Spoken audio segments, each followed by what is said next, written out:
ಜನನಿ news ಚಾನೆಲ್ಗೆ like ಮಾಡಿ, subscribe ಮಾಡಿ, ಶೇರ್ ಮಾಡುವ ಮೂಲಕ ನಮ್ಮ ಚಾನೆಲ್ಗೆ ಸಹಕರಿಸಿ. ಹೆಚ್ಚಿನ ಮಾಹಿತಿಗಾಗಿ ಸಂಪರ್ಕಿಸಿ ಹರಿಚಿ. ನಮ್ಮ ರಾಮಚಂದ್ರ ಅವರ ಜಿಲ್ಲಾ ನಮ್ಮ ಸಂಘದ ಉಪಾಧ್ಯಕ್ಷರು ಅವರ ಕೋರಿಕೆ ಮೇರೆಗೆ ಈ ಕಾರ್ಯಕ್ರಮನ ಇಲ್ಲಿ ನಾವು ಮಾಡ್ತಾ ಇದೀವಿ. ನಾನು ಅವ್ರಿಗೊಂದು ಸಲಹೆ ಕೊಟ್ಟು ಐಬಿಯಲ್ಲಿ ಇನ್ನೂ ಗ್ರ್ಯಾಂಡ್ ಆಗಿ ಮಾಡೋಣ, ಎಲ್ಲ ಕಡೆಯಿಂದ ಜನಗಳನ್ನ ಕರೆಸಿ ವಿಶೇಷವಾಗಿ ಮಾಡೋಣ ಅಂತ ಕೂಡ ನಾನೊಂದು ಸೂಚನೆ ಕೊಟ್ಟಿದ್ದೆ.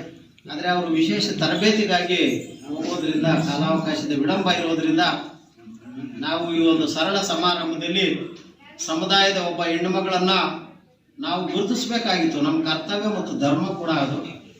ಸಂಘದಲ್ಲಿ ವಿಶಿಷ್ಟ ಕಾರ್ಯಕ್ರಮಗಳನ್ನು ನಾವು ಮಾಡಿದ್ವಿ ಸುಮಾರು 20 ವರ್ಷದಿಂದ. ಅದರಲ್ಲಿ ಇದೊಂದು ನಮಗೊಂದು ದೊಡ್ಡ ಸುವರ್ಣ ಅವಕಾಶ. ನಮ್ಮ ಸಮುದಾಯದ ಒಬ್ಬ ಹೆಣ್ಣುಮಗಳು ಇವತ್ತು ನ್ಯಾಯಾಧೀಶರಾಗಿ ಆಯ್ಕೆ ಆಗೋದೇ ವಿರಳ. ಅದರಲ್ಲಿ ಆಗಿದ್ದಾರೆ ಅಂದರೆ ನಮ್ಮ ಅಶ್ವಿನಿ ಅವರಿಗೆ ದೇವರ ಆಯುಸ್ಸು ಆರೋಗ್ಯವನ್ನು ಕೊಡಲಿ ಅಂತ ನಾವು ಈ ಸಂದರ್ಭದಲ್ಲಿ ಇಡೀ ಸಮೂಹದ ಪರವಾಗಿ ನಾನು ದೇವರಲ್ಲಿ ಪ್ರಾರ್ಥನೆ ಮಾಡ್ತೀನಿ. ನಮ್ಮ ಮಧುಗೆ ಸೆಲೆಕ್ಷನ್ ಆದಾಗ ಜಿಲ್ಲಾ ಪತ್ರಕರ್ತರ ಸಂಘ ಕೋಲಾರಲ್ಲಿ ಅದ್ದೂರಿಯಾದಂತಹ ಕಾರ್ಯಕ್ರಮವನ್ನು ಮಾಡಿ ಅವರನ್ನು ಕೂಡ ಗೌರವಿಸಿದ್ವಿ. ಇಡೀ ಏಷ್ಯಾ ಖಂಡದಲ್ಲಿ ನಮ್ಮೊಬ್ಬ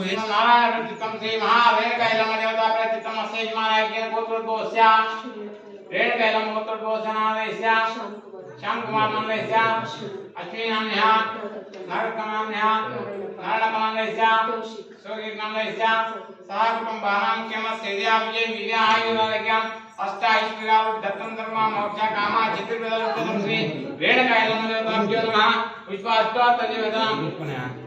अष्टात्तरनिवेदनां पूजां करिष्ये.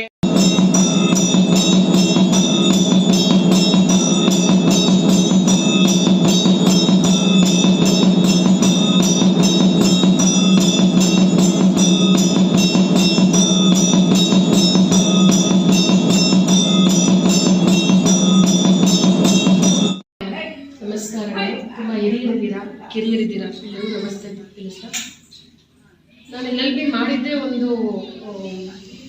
ಇಷ್ಟ ಇಲ್ಲದೆ ಬಂದಂಥ ಒಂದು ವೃತ್ತಿ ಇದು. ನಮ್ಮ ತಾತ, ನಮ್ಮ ಅಮ್ಮ ಅವ್ರ ತಂದೆ ಅವ್ರನ್ನೆಲ್ಲ ಕಾಲೇಜ್ ಸೇರಿಸಿತ್ತು. ಅವರೊಂದು ಕನಸು, ನನ್ನ ಮೊಮ್ಮಗ LLB ಮಾಡಲೇಬೇಕು ಅಂತ. ಸೊ ಅವರೇ ನನ್ನ ಕಾಲೇಜ್ ಸೇರಿಸಿದ್ದು. ಸೊ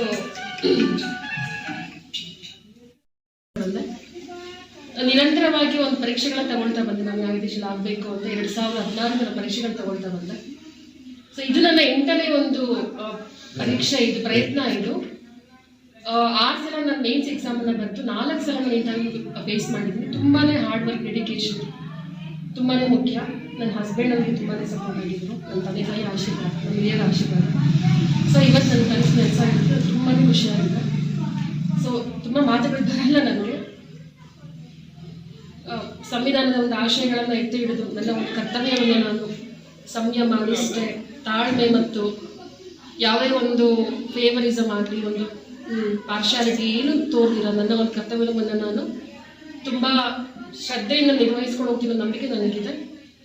ಸೊ ಎಲ್ಲರಿಗೂ ತುಂಬ ಧನ್ಯವಾದಗಳು.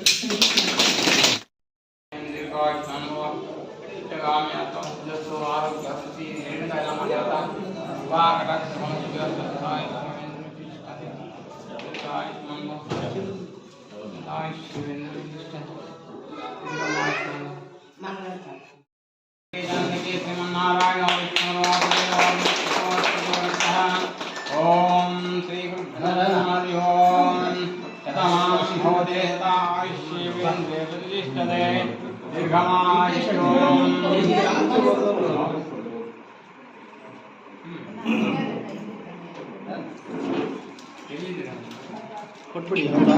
ಸುವರ್ಣ ಅವಕಾಶ. ನಮ್ಮ ಸಮುದಾಯದ ಒಬ್ಬ ಹೆಣ್ಣುಮಗಳು ಇವತ್ತು ನ್ಯಾಯಾಧೀಶರಾಗಿ ಆಯ್ಕೆ ಆಗೋದೇ ವಿರಳ. ಅದರಲ್ಲಿ ಆಗಿದ್ದಾರೆ ಅಂದರೆ ನಮ್ಮ ಅಶ್ವಿನಿ ಅವರಿಗೆ ದೇವರ ಆಯುಸ್ಸು ಆರೋಗ್ಯವನ್ನು ಕೊಡಲಿ ಅಂತ ನಾವು ಈ ಸಂದರ್ಭದಲ್ಲಿ ಇಡೀ ಸಮೂಹದ ಪರವಾಗಿ ನಾನು ದೇವರಲ್ಲಿ ಪ್ರಾರ್ಥನೆ ಮಾಡ್ತೀನಿ. ನಮ್ಮ ಮಧುಗೆ ಸೆಲೆಕ್ಷನ್ ಆದಾಗ ಜಿಲ್ಲಾ ಪತ್ರಕರ್ತರ ಸಂಘ ಕೋಲಾರಲ್ಲಿ ಅದ್ದೂರಿಯಾದಂತಹ ಕಾರ್ಯಕ್ರಮವನ್ನು ಮಾಡಿ ಅವರನ್ನು ಕೂಡ ಗೌರವಿಸಿದ್ವಿ. ಇಡೀ ಏಷ್ಯಾ ಖಂಡದಲ್ಲಿ ನಮ್ಮೊಬ್ಬ ಹೆಣ್ಣುಮಗಳು ವಿಶ್ವಸಂಸ್ಥೆಗೆ ಸೆಲೆಕ್ಟ್ ಆದರು. ಇಡೀ ಏಷ್ಯಾ ಖಂಡದಲ್ಲೇ ಒಬ್ಬರು ವಿಶ್ವಸಂಸ್ಥೆಯಲ್ಲಿ ನಮ್ಮ ಪ್ರಸನ್ನ ಕುಮಾರ್ ಮಗಳು ಅಶ್ವಿನಿ. ಬಹುಶಃ ಅಶ್ವಿನಿ ಅನ್ನೋರಿಗೆ ಏನೋ ಒಂಥರ ಲಕ್ಕು ಲಾಟ್ರಿ ಅಂತ ಅನ್ಕೊಂತೀವಿ. ಅವರನ್ನು ಅದ್ಧೂರಿಯಾಗಿ ನಾವು ಸನ್ಮಾನ ಮಾಡಿದ್ವಿ. ಹಾಗಾಗಿ ನಮ್ಮ ಅಶ್ವಿನಿ ಅವರಿಗೆ ಒಂದೇ ಒಂದು ಕಿವಿ ಮಾತು, ಒಂದು ಒಳ್ಳೆಯ ಅವಕಾಶ ಸಿಕ್ಕಿದೆ, ಈ ಅವಕಾಶವನ್ನ ಸದುಪಯೋಗ ಮಾಡ್ಕೊಳ್ರಿ. ಅಂಬೇಡ್ಕರ್ ಬರೆದಿರೋಂಥ ಒಂದು ಕಾನೂನನ್ನ ಎತ್ತಿಡಿರಿ, ಸಂವಿಧಾನದ ಒಂದು ಕಾನೂನನ್ನ ಒಂದನ್ನ ನೀವು ಆ ನ್ಯಾಯಾಧೀಶರಾಗಿ ಕಾರ್ಯಾಂಗ ರಾಜ್ಯಾಂಗದ ಜೊತೆಗೆ ನ್ಯಾಯಾಂಗವನ್ನು ಎತ್ತಿಡಿಯುವಂತ ಒಂದು ಒಳ್ಳೆಯ ಒಂದು ಅವಕಾಶವನ್ನ ದೇವರು ಈ ಚಿಕ್ಕ ವಯಸ್ಸಲ್ಲಿ ನಿಮ್ಗೆ ಕೊಟ್ಟಿದ್ದಾರೆ. ಇದನ್ನು ಇನ್ನೂ ಉನ್ನತ ಸ್ಥಾನಕ್ಕೆ ಹೋಗ್ರಿ. ನೀವೀಗ ಸಿವಿಲ್ ಕೋರ್ಟ್ಗೆ ಜಡ್ಜ್ ಆಗಿ ಹೋಗ್ತೀರಿ, ನಮ್ಮೆಲ್ಲರ ಆಶೆ ಸೆಷನ್ ಕೋರ್ಟ್ಗೆ ಜಡ್ಜ್ ಆಗಿ ಬರ್ರಿ. ನಮ್ಮೆಲ್ಲರೂ ಇನ್ನೂ ಒಂದು ಆಶೆ ನೀವು ಹೈಕೋರ್ಟ್ ಜಡ್ಜ್ ಆಗಿ ಬರ್ರಿ. ಇನ್ನೊಂದು ದೊಡ್ಡ ಆಶೆ ಸುಪ್ರೀಂ ಕೋರ್ಟ್ಗೆ ಒಬ್ಬ ನ್ಯಾಯಾಧೀಶರಾಗಿ ನೀವು ಆಯ್ಕೆ ಆಗಿದ್ರೆ ಇಡೀ ಸಮುದಾಯಕ್ಕೆ ನೀವು ಏನಾದರೂ ಕೊಡುಗೆ ಕೊಟ್ಟಿದ್ರಂತೆ, ಇದೇ ನಿಮ್ಮ ಕೊಡುಗೆ ಅಂತ ನಾವಂತೂ ಭಾವಿಸ್ತೀವಿ. ಹಾಗಾಗಿ ನಿಮ್ಮ ಒಂದು ಈ ಜೀವನ ಸುಗಮವಾಗಿರ್ಲಿ. ನಿಮ್ಮನ್ನ ಬೆಳೆಸಿದಂತ ತಂದೆ ತಾಯಿಗಳೇ ಪುಣ್ಯವಂತರು ಅಂತ ನಾವಂತೂ ಭಾವಿಸ್ತೀವಿ. 100%. ಅವರ ತಂದೆ ತಾಯಿಯವರು ಸುಮಾರು ನನಗೆ ಅವರು 30-40 ವರ್ಷಗಳಿಂದ ಪರಿಚಯ. ಬಹುಶಃ ನಾನು ಹೆಸರು ಹೇಳೋದಕ್ಕೆ ಇಷ್ಟಪಡೋದಿಲ್ಲ. ಯಾರೋ ಒಬ್ಬರನ್ನ ಹಿಂಗೆ 4 ಕೈಯಿಂದ ಎತ್ಕೊಂಡ್ಬಂದ್ರು.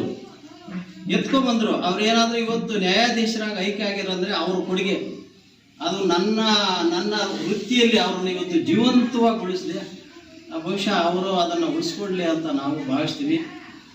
ಈ ಸಂದರ್ಭದಲ್ಲಿ ನಮ್ಮ ಜಿಲ್ಲಾ ಎಲ್ಲ ಪದಾಧಿಕಾರಿಗಳು ಕೂಡ ಈ ಕಾರ್ಯಕ್ರಮದಲ್ಲಿ ಸ್ವಲ್ಪ ತಡವಾದರೂ ನಮ್ಮ ಬೆಳ್ಳಾರಪ್ಪ ಸಾರು, ವೆಂಕಟೇಶ್ ಸಾಹೇಬರು, ವಿಷ್ಣುಮೂರ್ತಿ ಸಾಹೇಬರು, ನಮ್ಮ ತಹಶೀಲ್ದಾರ್ ಸಾಹೇಬರು ಎಲ್ಲರೂ ಒಟ್ಟಿಗೆ ಈ ಕಾರ್ಯಕ್ರಮದಲ್ಲಿ ಭಾಗವಹಿಸಿದ್ದೀರಾ. ನೀವೆಲ್ಲರೂ ಆಶೀರ್ವಾದ ಎಮ್ಮನ ಮೇಲೆ ಇರಲಿ.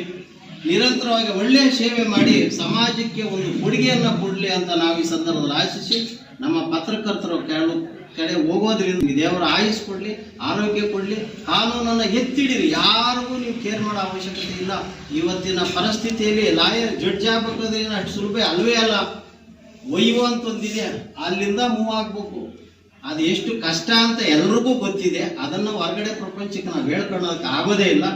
ಎಲ್ಲ ಕಷ್ಟವನ್ನು ಮೆಟ್ಟಿ ನಿಂತು ಇವತ್ತು ಸಮುದಾಯಕ್ಕೆ ಒಂದು ಏನಾದರೂ ಒಂದು ಕೊಡುಗೆ ಕೊಡಬೇಕು ಅಂತ ನಾವೆಲ್ಲರೂ ಆಶಿಸ್ತಾ ಕಾನೂನನ್ನು ಎತ್ತಿಡಿರಿ. ಯಾರಿಗೂ ಕೂಡ ನೀವು ಕೇರೆ ಮಾಡಂಗಿಲ್ಲ.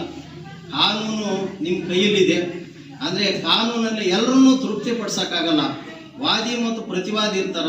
ಕಾನೂನಲ್ಲಿ ಏನು ದಾಖಲೆಗಳಿರುತ್ತೆ ಆ ದಾಖಲೆಗಳ ಮೇಲೆ ನೀವೊಂದು ತೀರ್ಪು ಕೊಟ್ಟರೆ ನಿಜವಾದ ಒಬ್ಬ ವಾದಿಗೆ ಅದು ಉಪಯೋಗ ಆಗುತ್ತಂತ ನಾವೆಲ್ಲರೂ ಕೂಡ ನಿಮಗೆ ಆಶೀರ್ವದಿಸ್ತಾ ಆಶಿಸ್ತಾ ದೇವರಲ್ಲಿ ಬೇಡ್ಕೊಳ್ತಾ ನನ್ನ 2 ಮಾತು ಮುಗಿಸ್ತೀರಿ. ನಮಸ್ಕಾರ.